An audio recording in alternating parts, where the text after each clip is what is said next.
Now the curtain rises on the first act of Silhouette by Frank de Felitta in Armstrong's Theater of Today.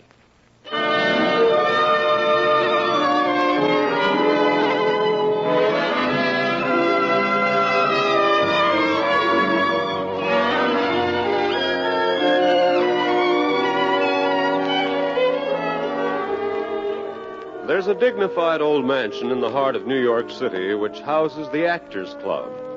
Here, each Saturday afternoon in the library of the club, the Mask Society holds its weekly meetings. One of its famous and most distinguished members is Howard Hastings, a great Shakespearean actor who thrilled audiences in the 20s and whose voice, even now, still holds the same rich magic of his youth. The members are spellbound as Howard comes to the end of Macbeth's famous soliloquy. Tomorrow and tomorrow and tomorrow creeps in this petty pace from day to day to the last syllable of recorded time, and all our yesterdays have lighted fools the way to dusty death.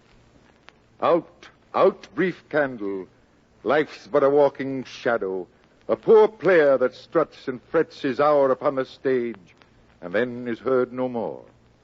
It is a tale told by an idiot full of sound and fury, signifying nothing. Thank you. Thank you. Howard, I never heard you better. Well, Haven't you ever thought of doing Macbeth again? Oh, well, let's say I've thought of it, but I've given it up. Nonsense.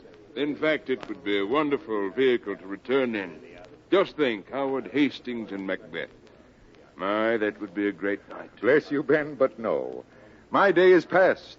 Look before you. The hair is gray, the face is lined, the gate is rusty at the hinges, and creaks the mournful song of age.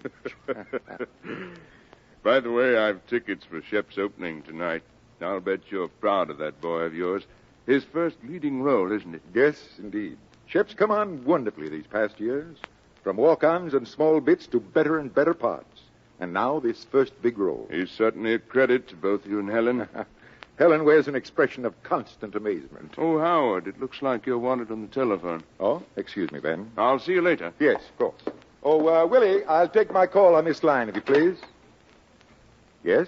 Howard, haven't you left yet?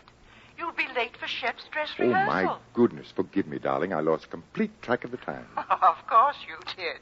When haven't you? On our wedding day. You remember? I was there hours before anyone else. Now, darling, please hurry. I'll be there in a flash. Oh, Helen. Yes? How is Shep? A pacing mass of nerves. Naturally. And he's absolutely convinced that he'll lose his voice before the opening night. Says he feels it in his bones. Yes. I remember.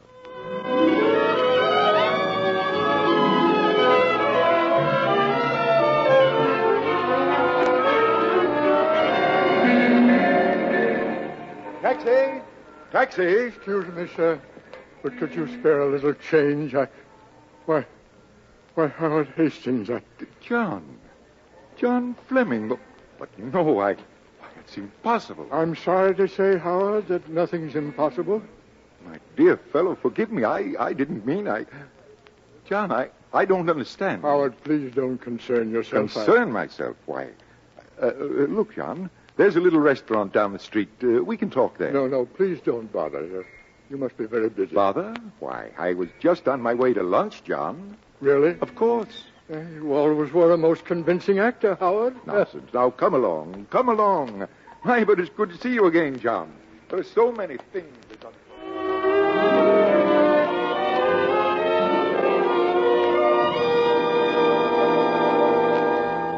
Yes. Do you remember the time Carlotta Ames miscued her entrance and deprived Hugh Sheldon of his entire soliloquy? Yeah, I'll never forget it. And how proud Hugh was of that speech. Yes. Oh, dear, sweet life. The year. Say, incidentally, I see where Shepherd's play is opening tonight. Yes, we're all pins and needles, especially the boy. Well, you know. Standard opening night jitters, first important part and all that. Well, tell him for me that he's got nothing to worry about. The son of the great Howard Hastings can't possibly miss. Thank you. You know, John, your name's being brought up constantly at the club. We've all of us wondered whatever happened to the best Polonius in the business. Really? Well, I guess you know now. John, forgive me for asking, but how did you ever allow things to get this far? Oh, I don't know. He that keeps nor crust nor crumb, weary of all shall want some. But good heavens, man, you've got friends. We're all your friends. Yes, I know, and I'm deeply grateful for that. I'll never take advantage of it. But look here, John. Howard, the very fact that I'm still remembered, that I'm still, as you say, being brought up in conversation, well, that's more than enough to ask a friendship. I wouldn't compromise that for anything in the world. If you were in my position, I'm sure you'd feel the same way. Howard, please promise that you won't mention a word to anyone about our meeting. Of course, if that's what you really want. Thanks. Hereafter, I'll be more careful whom I approach. Well, John, I tell you what we'll do. No, please. Please don't get up. I'll just leave quietly. Thanks for the meal and the talk. Goodbye. Good luck, Howard. Good luck, John.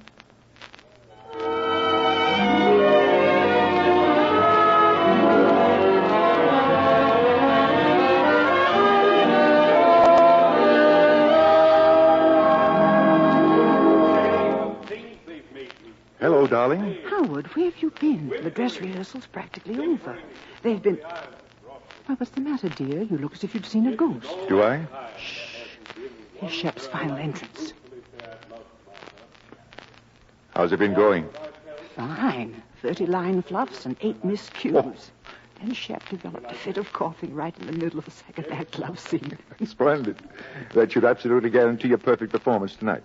The curtain's coming down. Yes. Easy, Martha. Never again. Okay, take it up. Take up the curtain. All right, people, on stage at 8 sharp. Sorry, I can't possibly speak with a cough drop in my mouth. Oh, hello, Mother. Dad. How was it? Oh, simply wonderful, Shep. I can always depend on you, dear. Pity you're not a critic.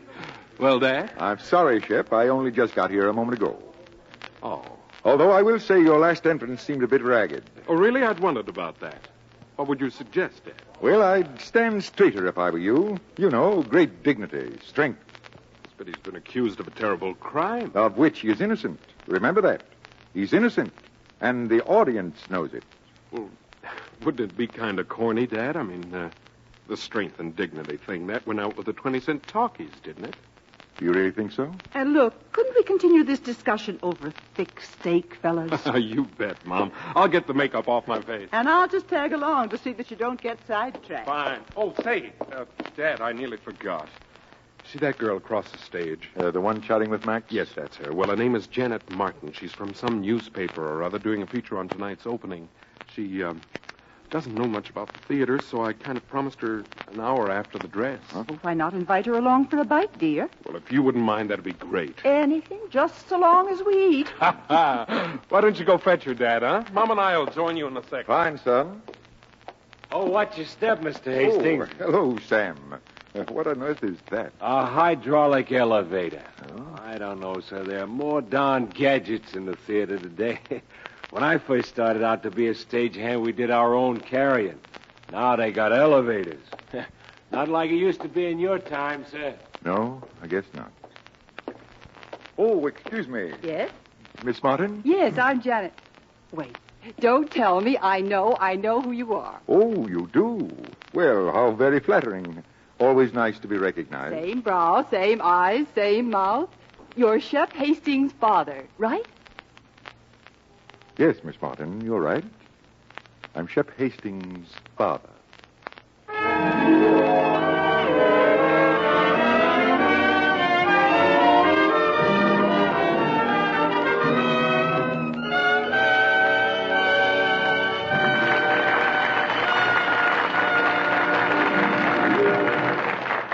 Now the second act of Silhouette in Armstrong's Theater of Today.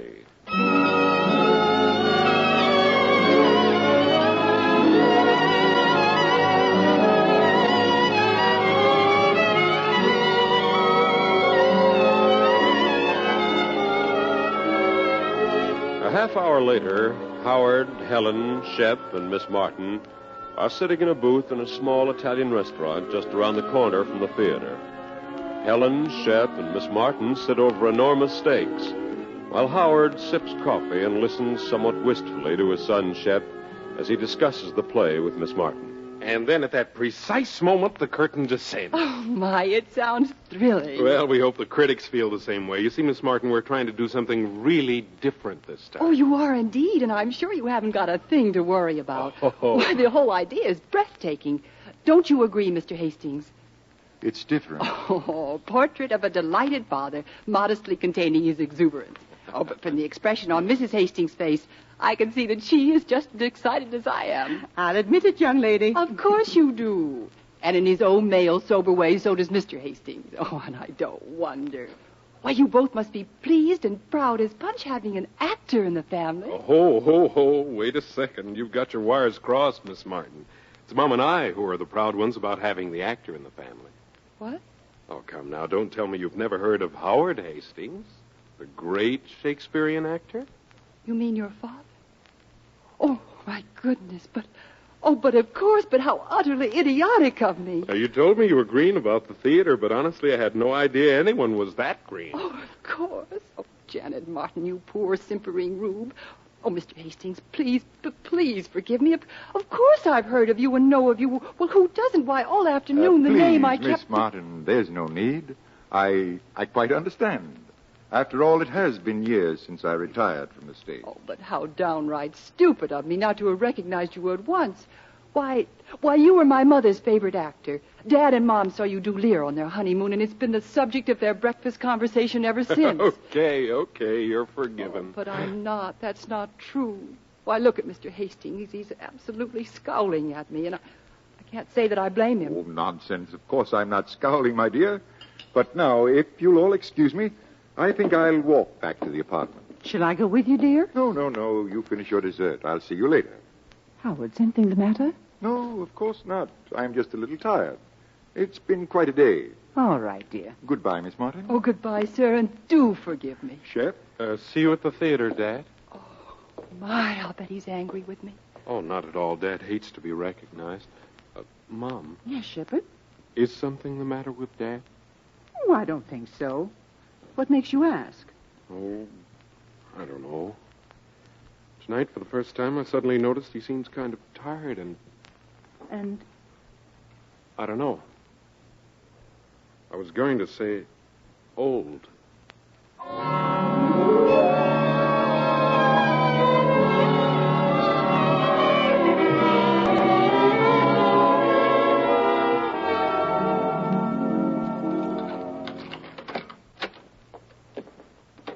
Howard, are you here?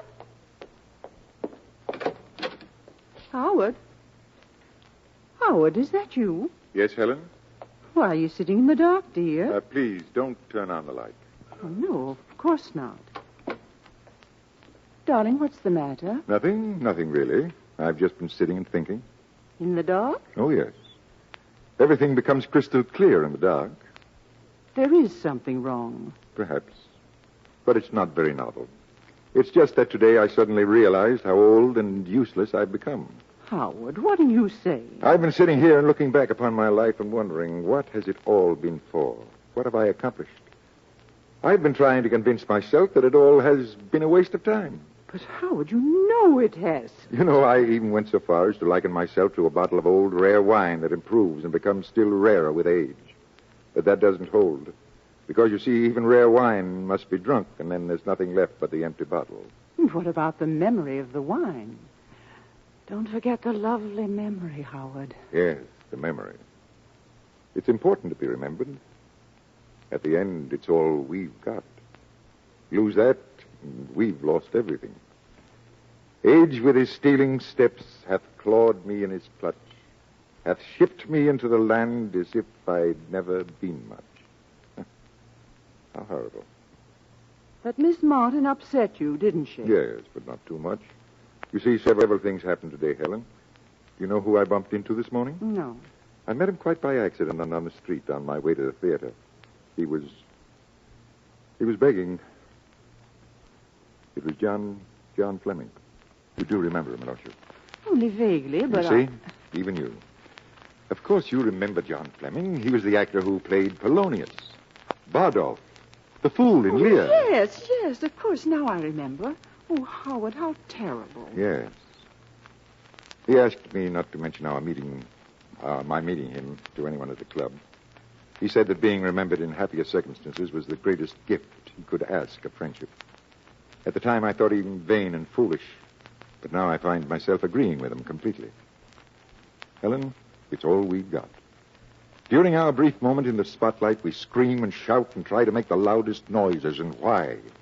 So as to instill ourselves firmly in the people's memories before someone else pushes us into the background and we become silhouettes, silently begging not to be forgotten.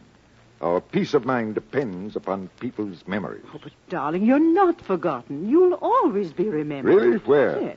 At the Mask Society? Meetings? Weekly? Saturdays, 10 to 12? And talk. Talk of the great return, the great comeback, empty talk, because we're nothing but a pack of empty bottles. And what sickens me most of all is that I suddenly discover that I am as vain as the rest of them. I don't like being a silhouette. Oh, Howard, darling. It's quite a shock finding out how shallow one is. I think the right word is human, Howard. Human? Yes. Is that what it is? Yes, dear. Howard, how can you honestly look back upon your life and feel that you've accomplished nothing? Well, not exactly. I suppose I've made a few people happy. I think I've made you happy. And I've given a son to the world. Then you have accomplished something. And I'm speaking about the other thing, Helen. What is the hue and cry, the struggle, the fight been for? Look at me. A vain, jealous, envious old man. No, Howard, please. Helen, I'm sorry. Where are you going? Out for a walk. But the play, Howard. The curtain goes up in an hour. I know. Darling, listen to me. You said before that you gave a son to the world. Well, he's a son that you can be proud of. All he is or ever becomes, he owes to you. No, you're wrong. But it's true. As a child, he idolized you, worshipped you. And through the years, he's followed in your footsteps. And now at He's last... caught up with me and passed me. And he's shaken the dust of his journey in my face. That's not so. The day at dress rehearsal, he was right. I belong to another age. You can't teach new dogs old tricks. No. He's passed me by. Why, Howard, you're jealous of your son. No, that's not true. You feel that he's passed you by, that your own identity is lost because his fame is rising. Oh, Howard, don't you see how wrong you are? Why, Shep needs you now more than he's ever needed you. In what way? In 1,000 ways. Your experience is something that's invaluable to him. Howard, he needs you. And you'd have known that if you'd been at the theater today. Was it that bad? Yes, and I'm worried. Oh, not about the play, but about Shep. He lacks intensity or something. He doesn't seem quite right in the part. Now, if you'd only talked to him before the performance... I know what you're trying to do. Howard, listen. Shep is going through the same thing that you did when you first started. And I think he's making the same mistakes that you did. Then he'll profit by them, as I did. But why must he? You didn't have a father to help you as he has. And if you can help him, you must. What he does on that stage tonight will be your responsibility. What makes you think he'd listen to me? You must make him listen. No, Helen, I'm afraid not. Shep will get along. Even if he is a flop tonight, he'll get along. Never hurt an actor to have a few flops. Keeps him on his toes. All right, Howard. Shall we go to the theater now? No. I'll meet you there later. You will be there, won't you? I don't know.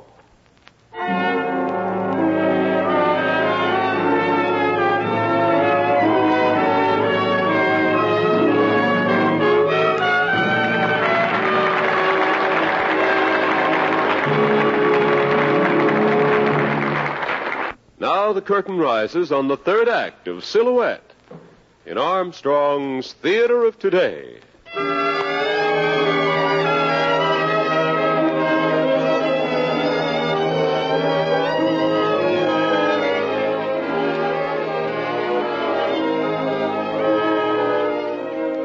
nothing can really compare with the spectacle and pageantry of an opening night on Broadway. The glitter and color of limousines and taxis slowly edging toward the curb, their richly dressed passengers, the small chatting clusters under the marquee. To Howard Hastings, it's a familiar sight as he slowly crosses the street and approaches the milling throng.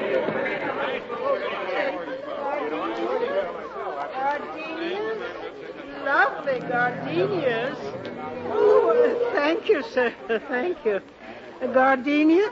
Oh, good evening, Mr. Hastings. Good evening, Molly. Oh, it's a fine evening, Mr. Hastings, and a fine crowd. Yes, Molly. I'll take a gardenia. Oh, I have one tucked away especially for you. Here, a lovely fresh blue. Thank you, Molly. Well, Mr. Hastings, how does it feel seeing your son's name up in lights? Wonderful, Molly.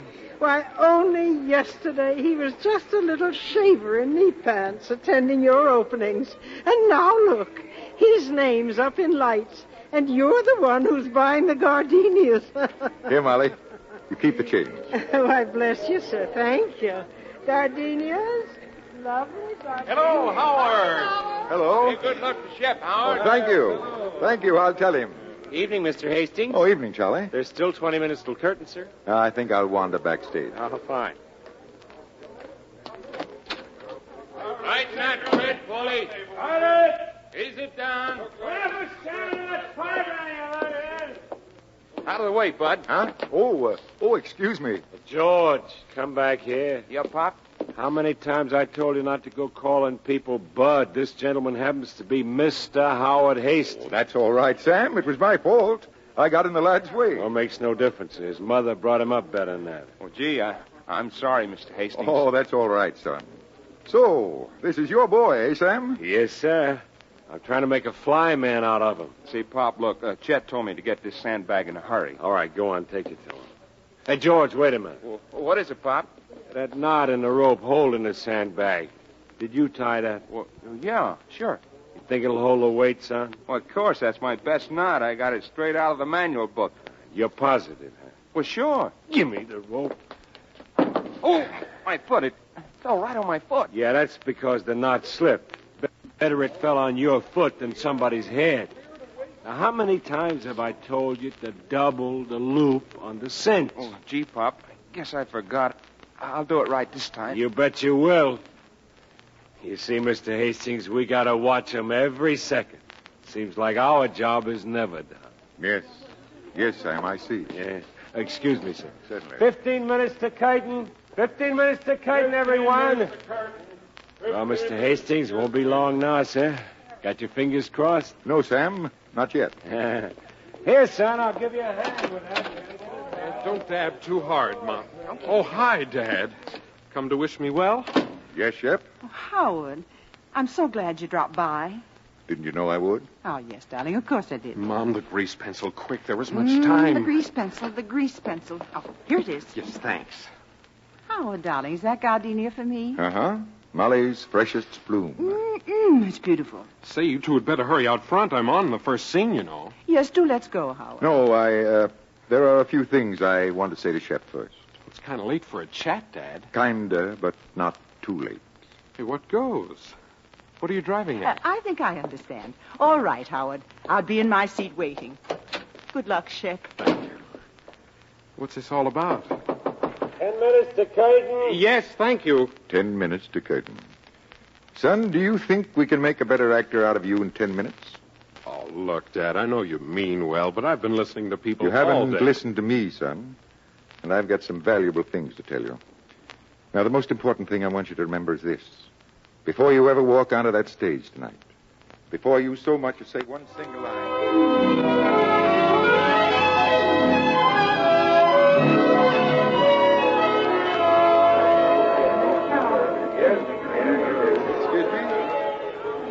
Excuse me. Excuse me, please. Thank you. Ah. Well? Well, what? Did he listen? Yes, he listened. Ah, you see? Of course, it was just a beginning. Of course. Just talk. Well, what else in 8 minutes?